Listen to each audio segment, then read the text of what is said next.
religion. On n'a pas connu jusque-là un islam modéré et tolérant. Et donc ça, c'est une question de la société toute entière. Ce n'est pas seulement l'affaire des États. Lorsque l'on voit des formes nouvelles, par exemple le port de voile intégral dans nos sociétés, alors que ça ne correspond ni à notre culture, ni à nos traditions, ni même à notre conception de l'islam, nous devons avoir le courage.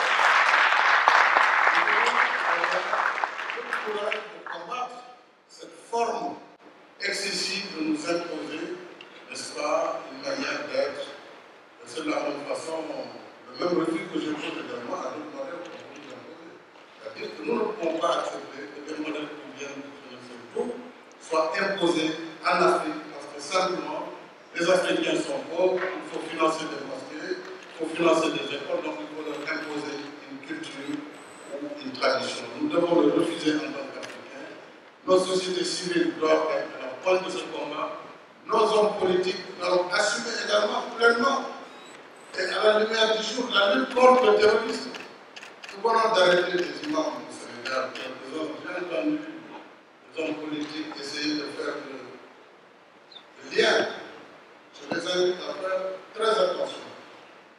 Et aussi, je peux dire ici que la lutte contre le terrorisme ne sera tolérer ce genre d'écart, parce qu'il s'agit de la sécurité nationale, il s'agit de la sécurité des personnes. Tolérer un certain type de discours, et cela, tout le monde doit le comprendre. Je pense que non, la lutte contre le terrorisme va appeler, bien entendu, une grande coopération, puisque nous sommes dans un bloc d'intégration où nous disons la libre circulation de personnes et de biens. Donc cela favorise, bien entendu, les crimes transfrontaliers. Cela favorise la circulation aussi des terroristes en toute liberté, puisqu'on n'a pas besoin de passeport pour passer d'un pays à l'autre. Alors, il y a à la fois la nécessité de poursuivre le processus d'intégration, qui est un processus aujourd'hui irréversible, mais il faut en même temps prendre des mesures de contrôle aux frontières et de contrôle dans les territoires qui imposent la situation actuelle. Enfin, l'autre aspect, c'est le partenariat.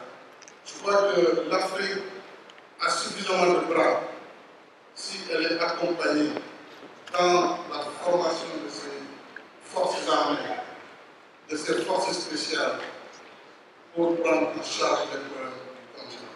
Bien entendu, nous avons besoin de coopération, de formation, mais si l'on considère les moyens importants déjà dégagés par les Nations Unies dans le cadre des missions de maintenir la paix sur le continent, pour moins de la moitié, on aurait pu régler véritablement la prise en charge, en tout cas des thèmes d'opération, tels qu'ils se posent.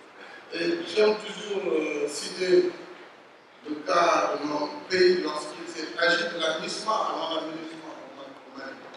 Lorsque le pays a été agressé et que spontanément les pays africains ont décidé d'envoyer le groupe sans mandat, parce que la solidarité africaine nous est obligée, nous avons pu, en tout cas pour ce qui concerne le Sénégal, engager nos troupes et ils ont fait 2400 km en voiture pour être à Kidal.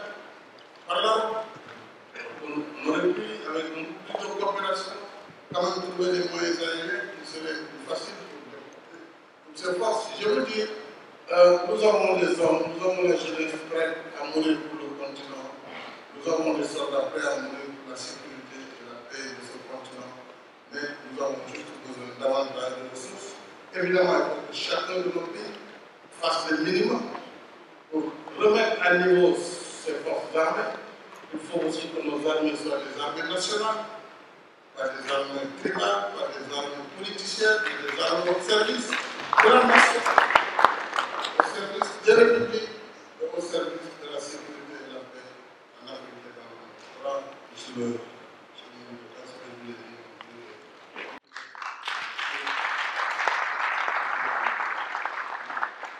Merci beaucoup, monsieur le président de la République, monsieur le Premier ministre du Togo. L'RL.net, s'informer en temps réel. Site d'information exclusive numéro 1, www.lerl.net. Un nouveau look de l'RL.net, une valeur sûre du journalisme en ligne. 12 journalistes, des reporters sur le terrain, dont des anciens éléments, des renseignements généraux pour les investigations, des enquêtes fouillées, des reportages chocs et une rubrique People riche en infos, sans oublier la Web TV. L'RL.net, s'informer en temps réel.